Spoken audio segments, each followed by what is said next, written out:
The hum of Air Force One was steady, constant, and almost soothing, an artificial calm that wrapped the most powerful man on Earth in a cocoon above the clouds. Former President Donald Trump sat reclined in the presidential suite, eyes scanning the in-flight briefings while Fox News played in the background on mute. He was on his way to a private political fundraiser in Texas, one expected to draw out several high-ranking Republican donors. The event was carefully timed, positioned to bolster his next political move. But midway through the flight, something shifted in his expression. His jaw tensed.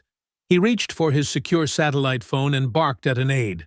"Where's Captain Rowland? Get him here now." Within minutes, Captain James Rowland, the seasoned Air Force pilot in command of Air Force One, entered the cabin. Decorated, respected, and fiercely by the book, Rowland had served under 4 different presidents. Trump, however, had always been a challenge. "You called for me, Mr. President?" Rowland asked, standing at ease. Trump leaned forward. "I need a change of plans. We're not going to Texas." Captain Rowland raised an eyebrow, uncertain if he'd heard correctly. "Sir, we're rerouting," Trump said flatly. "I've just received word that a certain individual, let's just say it's someone very important to my next move, is in North Carolina. I want to meet them personally today." "Mr. President," Rowland said carefully, "this flight plan was cleared days in advance. Any deviation requires immediate coordination with NORAD, FAA, Secret Service." "I don't care," Trump interrupted. "I want this plane to land in Charlotte. You have the coordinates. Do it." Rowland was silent for a long moment. His hands were behind his back, fingers tightening. "Sir," he said finally, "I'm afraid I can't comply." The temperature in the room dropped. Trump's eyes narrowed. "You can't comply. With all due respect, Mr. President, unauthorized mid-flight changes to Air Force One's course, especially without proper clearance, violate protocol and risk national security. I must refuse your request." For a second, it looked like Trump didn't believe what he was hearing. Then his voice rose unmistakably louder. "Are you telling me no on my plane?" "It's not your plane, sir," Rowland replied calmly. "It's the property of the United States government." That was when it started. A storm of shouting, threats of career destruction, orders to get other military officials on the phone. But Rowland never budged. He didn't raise his voice. He didn't leave his post. And when Trump, red-faced, demanded someone, "Fire this clown right now," Rowland simply repeated, "I serve the office of the president, not the man." The confrontation sent shockwaves through the staff on board. The chief of staff, Secret Service agents, military liaison, all began whispering in hallways and secure channels. No one had ever stood up to Trump like that, especially not in the sky with no cameras rolling, no crowds cheering. It was raw, unfiltered power dynamics. Back in the cockpit, Captain Rowland remained steady, surrounded by his co-pilot and navigator. The silence in the flight deck was almost reverent. Everyone had heard what had happened through the open comms line. "You good?" his co-pilot whispered. Rowland nodded. "He can rage all he wants. I'm not endangering this aircraft or its crew over a whim." Meanwhile, Trump was pacing furiously, trying to reach generals, demanding to speak to anyone with a spine. But military protocol was not on his side, and in the air, the pilot held final authority. Then the unexpected happened. Trump's lawyer, a quiet man named Stuart Rains, approached him cautiously. "Sir," Rains said, "I think we need to reconsider. Forcing a change without clearance could cause a national incident." "And if the press gets wind of this, they won't," Trump snapped. "Not unless someone leaks." Rains hesitated, then added, "And what if they do? What if Rowland leaks?" Trump froze. That was the fear he hadn't voiced out loud. If it got out that the former president had tried to abuse mid-flight executive power and been denied, it would be catastrophic for his image. He had two choices: force a fight that could become public, or pivot. So, he did what Trump often did. He staged a scene. He returned to the front of the aircraft, this time calmer, collected, and waved Captain Rowland back in. Cameras, Trump's own, were now present. "Let's do a statement," he said. Rowland appeared, still formal, still respectful, and Trump looked into the camera and smiled. "I want the American people to know something," he began. "We've got the best damn pilots in the world. This man, Captain Rowland, he follows the rules. He doesn't bow to pressure, and that is what makes America strong. Discipline, order, patriotism."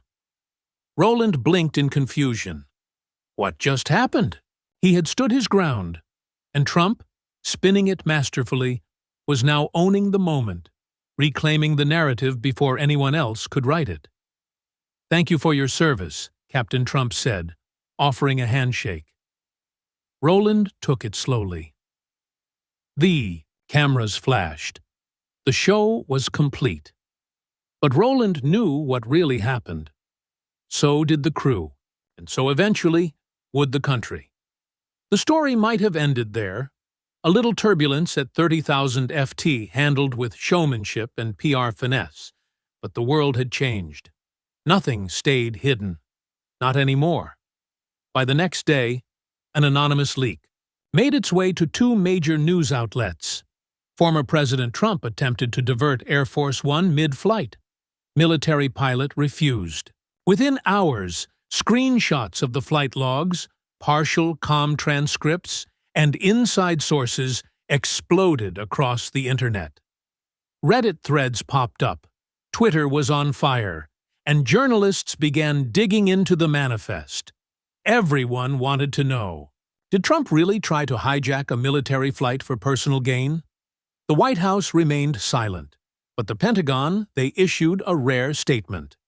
U.S. military pilots are trained to uphold national security protocols under all circumstances.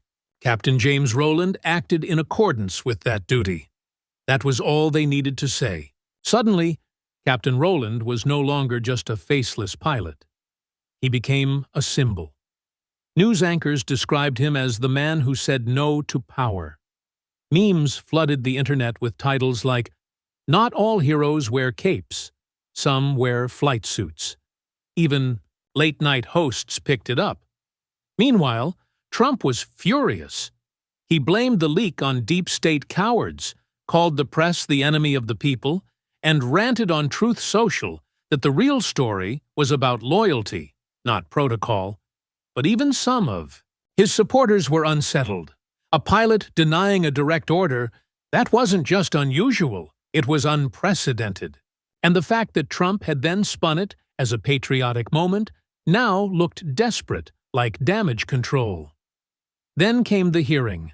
The House Armed Services Committee requested Captain Rowland to testify in a closed session. And although Rowland remained respectful, his words were clear. "I was given an unlawful directive. I refused to follow it." That is not mutiny. That is duty. It was a moment of clarity in a storm of chaos. The political world was spinning. Networks were flooded with debates. Was Captain Rowland a hero or a traitor? Was Trump asserting leadership or abusing power? In private circles, the noise got louder. A few retired generals praised Rowland openly. One said, "That man didn't just protect protocol. He protected democracy," at 30,000 odd. But in some corners, especially among Trump loyalists, the backlash began. Right-wing pundits labeled Rowland as part of a military insubordination movement. Some accused him of staging the whole event to sabotage Trump's comeback efforts. Then the threat started. Rowland's home was doxxed. His wife and daughter, who had stayed out of the spotlight, were harassed online. One morning, Roland found a bullet casing in his mailbox with a note. Traitors fall from high places. The Air Force offered security detail. He declined at first, but when someone attempted to break into his garage at 2 a.m., he accepted it, grim-faced. Still, he didn't waver publicly. Then came the surprise invitation. An unlisted number rang his secure phone. "This is General Walker, Joint Chiefs." Roland straightened in his chair. "Sir, we need to speak privately. Can you come to Langley tomorrow morning?" No explanation, just coordinates and time. Langley, Virginia, CIA headquarters. The next day, Roland was led into a windowless briefing room. Waiting inside were not just military officials, but civilian intelligence officers. On the table was a classified dossier marked Operation Silent Tide. The gist. There were whispers, just whispers, that Trump had planned something bigger than a detour. That meeting in North Carolina, he demanded, wasn't just a fundraiser contact. It was with a private contractor, one known to dabble in data leaks, sabotage operations, and worst of all, blackmail. He wasn't just trying to land in a new state. One official said he was trying to clean something up off the grid, and your refusal may have stopped it. Roland felt like the air was sucked out of the room. "You think he was going to use Air Force One for covert cleanup?" he asked. "We can't confirm yet, but the dots connect disturbingly well." Suddenly, Roland's decision wasn't just about rules. It may have stopped a rogue operation. He left the room quiet, eyes sharp. He wasn't just the man who said no anymore. He might have just prevented a national crisis. The congressional hearings ended, but the public storm hadn't calmed. America was still buzzing, divided, questioning, speculating. And Captain James Roland, he became a reluctant icon. He refused interviews, turned down lucrative book deals, rejected every flashy talk show offer. When asked why, he always gave the same answer. "I didn't do it for fame. I did it because it was right." But deep down, Roland knew the truth. Something had changed. The air around him felt heavier. People watched him differently, reverently, like he had joined a quiet brotherhood. Those who stood their ground when it mattered most. One afternoon, a letter arrived. It was from a young Air Force cadet. Just one line. "Thank you for proving our uniform still means something." That hit him harder than any medal could. Weeks later, the Air Force invited him to speak at the U.S. Air Force Academy commencement. He initially declined, then, at the last moment, changed his mind. Colorado Springs, graduation day. The sky was bright. Thousands of cadets sat in full-dress uniform, families watching proudly. When Captain Roland walked to the podium, silence felt like gravity. He took a long pause, scanned the future officers in front of him, then began, "One day you'll be tested. Not in battle, not in simulations, but in a quiet moment when someone powerful looks you in the eye and says, 'Just do it.' And every fiber of your training, your oath, your spine will be the only thing between doing what's easy and doing what's right. That moment won't be loud. It won't come with warning, but it will define you. No theatrics, no grand performance, just truth." The silence broke into thunderous applause. The clip of his speech went viral in hours. Millions watched. The flight that didn't turn trended across platforms. In an age of chaos, Captain Roland had become something rare, a quiet force of integrity. Epilogue. 1 year later, Roland had officially stepped away from active service. He now taught ethics and leadership at the academy. His students called him the pilot who said no, though he always rolled his eyes at that. "Just call me Jim," he'd say with a half-smile. Meanwhile, the former president continued to deny everything.